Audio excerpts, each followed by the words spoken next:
Donner son sang, un geste qui ne prend que quelques minutes mais qui peut sauver des vies. Dans le département, le don du sang est plus que du savoir-vivre, c'est une tradition.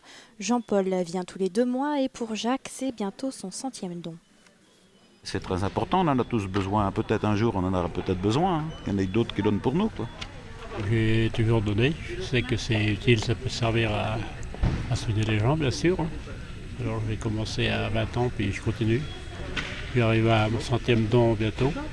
Les habitués ont répondu présents à cette alerte lancée par l'établissement français du sang. Sur 50 invitations envoyées, plus de 60 personnes se sont déplacées. Le sang est irremplaçable pour sauver de nombreux malades, de nombreux blessés, de nombreux opérés. Aucun substitut au sang n'existe aujourd'hui. Les besoins augmentent régulièrement.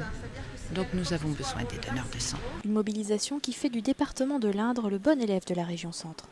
Nous sommes, disons, en termes de dons par donneur et par an, nous sommes le département le meilleur de la région Centre avec un ratio de 2,01. Le but à atteindre était 2 justement par donneur et par an et nous l'avons atteint, même voire un petit peu dépassé. Donc nous en sommes fiers.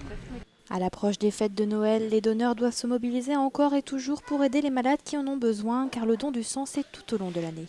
On a tout le temps des donneurs, mais c'est des périodes critiques. On a toujours les périodes critiques, la période des vacances. La période des vacances, c'est là où on fait un peu plus des appels, des campagnes pour rappeler aux gens que les malades ne prennent pas des vacances. Avec le vieillissement de la population, l'augmentation des maladies et des accidents de la route, les donneurs sont de plus en plus attendus. Prochaine collecte demain matin au lycée agricole de Châteauroux.